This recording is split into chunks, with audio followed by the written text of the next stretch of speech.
Assalamu alaikum wa rahmatullahi wa barakatuh. Bismillah walhamdulillah wa salatu wa salam ala rasulillah sallallahu alaihi wasallam. Welcome, guys.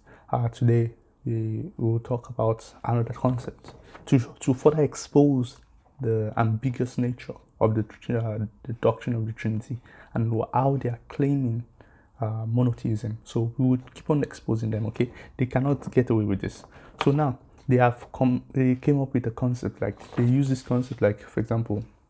So today we'll talk about how many individuals do you have in your doctrine of God?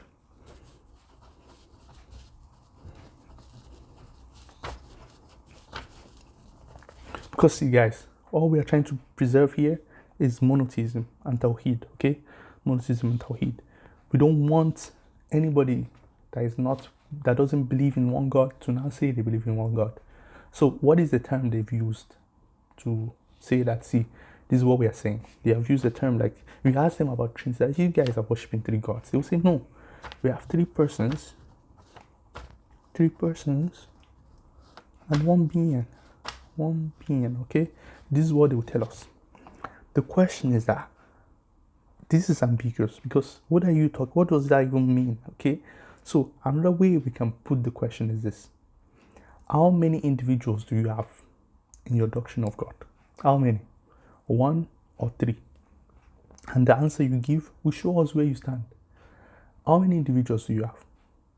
If you tell us you have one individual, okay, one individual means one person, okay, one self. Or you have three individuals. So now, which one are you going to choose? Because what we know from you guys is that you are affirming three persons. Who is the Father, the Son, and the Holy Spirit? You guys are affirming this. The question is the Father a self or an individual?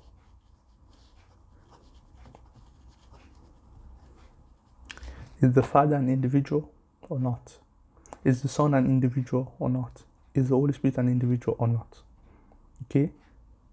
This question is fundamental, because we can use like self.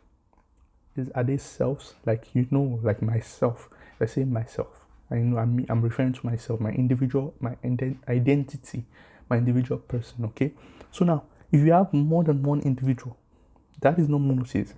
Because monotheism, it has to be one individual, okay? Now, I know there are more things that I'm going to expose here or explain to you guys. The fact is this: the moment you say you have three individuals, because are you going to say the Father is not an individual? So is he an individual, or is he less of an individual? Are you going to say that?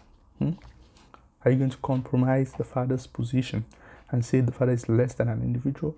Okay, because is either you're an individual or you're not. If you are an individual, then you are a person, okay? Just like you guys say, monotheism affirms that there's only one individual, okay? And I'm going to show you why it has to be that way or not. Or if it's not that way, the consequences, okay? Now, if we ask, is the Father an individual? You have to say yes. The Father is an individual. Is the Son an individual? And you say yes. And then, is the Holy Spirit an individual? Yes. So you have three individuals. Okay? Now, if you have three individuals, you're not talking about monotheism anymore. I know you guys want to use this card of saying they are one being. You see, this one being is ambiguous. What do you mean by one being? Okay? Because whether they are one being or not, are they three individuals? Once they are three individuals and they are fully whatever it is they are, okay? So if they are gods, for example, let's use humans. If it's a human now, we have three humans, A, B, and C, okay? We have these three humans. These are three individuals, okay? This one is fully human. This guy is fully human. This guy is fully human. So you have three humans, okay? Now, is the Father an individual? If you say yes, then the Father is fully God. And then if the Son an individual, yes, the Son is fully God. The Holy Spirit is fully God. If that is the case, you have three gods. There's no way around it. When you say one being, you just mean maybe something like, what I would call is like this. When you say the one being, you should understand. It should be like this. Okay, there are many ways people have explained it, but one of the ways is this: is a universal. Okay, a universal. Have you heard this term before? A universal is something like this. I give you an example. Redness. Okay, or humanity. Humanity, or you have divinity in this case. Divinity. Or something that is like a general essence of something. So if the one being is divinity, okay, therefore the Father has full divinity, the Son has full divinity, the Holy Spirit has full divinity. You have three individuals that have full divinity. You have three gods. Okay, three gods. There's no way around it. Now, because if we were to use the same for humans, humanity, so the three individuals can be said to have one being. One being. So what is their being? Their being is humanity. This individual, A, he has full humanity. This B has full humanity. This C has full humanity. Therefore, you have three persons. You have three individuals that have full humanity. So you have three humans. It's simple. It's not difficult. Now, I'm aware of many ways that because you can see like, man, it's too easy, man. What do you mean? No, I know a lot of people try to explain this one being.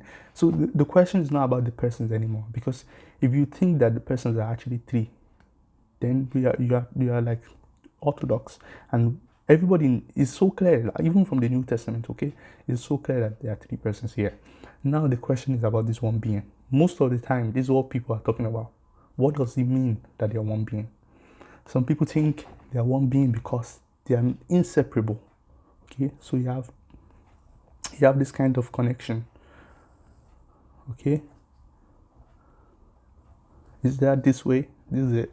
I think this one is this one is the Eastern Orthodox. This one is the Catholics. Okay, so the Eastern Orthodox, they believe the Father calls the Son, and then the Son calls the Holy Spirit. And then the Catholics believe the Father calls the Son, and then together they cause the Holy Spirit.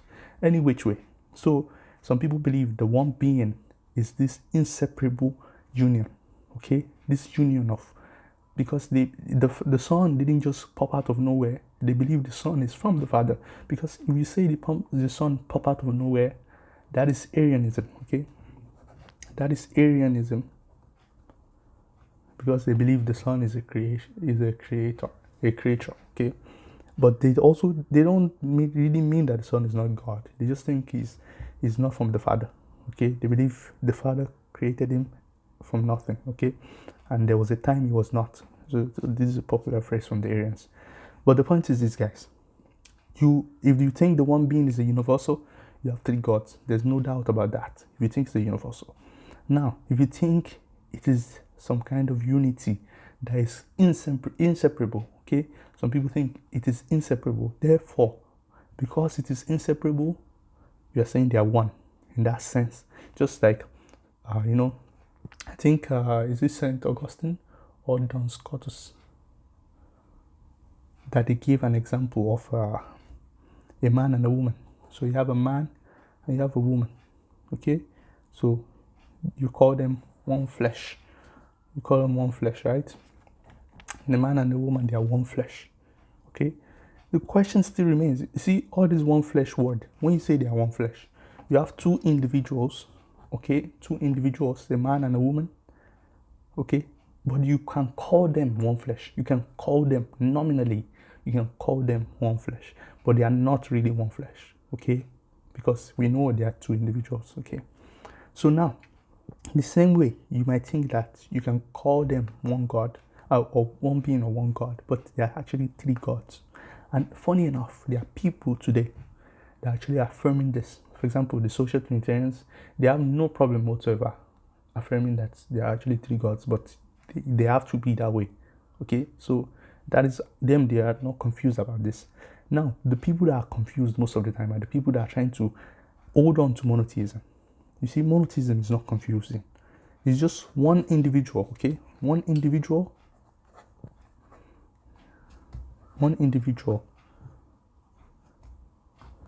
okay? And this individual is not a unity of whatever. It's not a unity of individuals. There's one individual, and then there is, let me write this in another color. Wait a moment. Then we have unity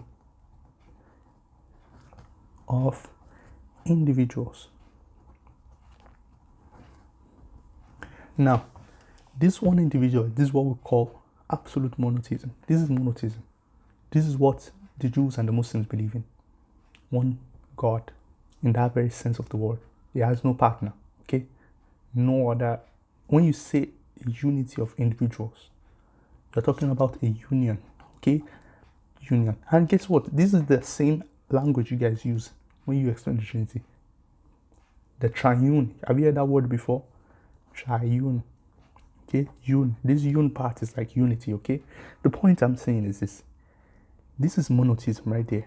Monotheism. And this one is polytheism. But you can call it, you can group, it's like a name when you say a union of individuals, okay? Let's say we want to name this union of individuals. Let's name them X, okay? So this one, let's name this one Y, okay? So now, if you say there's one Y and there's one X, but what is one Y? You have one individual there. What is one X? You have a unity of individuals. But does it, now these guys, they can say we are monotheists because they are just saying there's one X.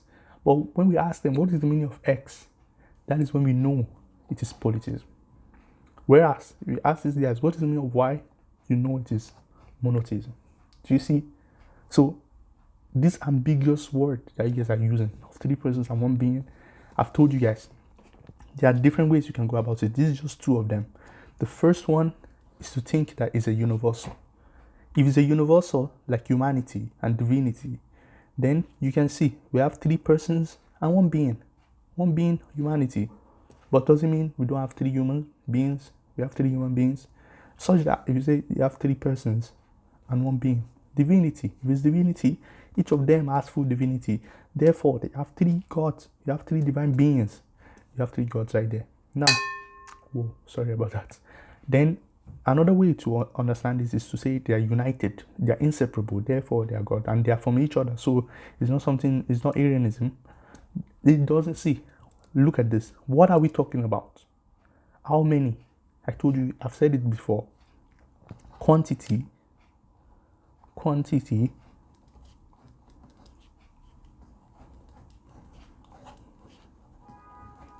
is not quality we are talking about. Quality is when you start saying you start defining how they are united. That is quality. Quantity is how many do you have.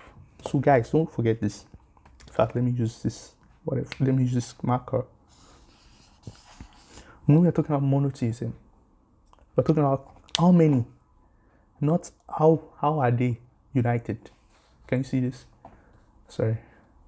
Quantity, not quality. If you are talking about quality, that's when you can be saying this is how united they are. So you can have okay, I told you I'll tell you the consequence of it not being how many individuals we have. Such that if you have one individual, and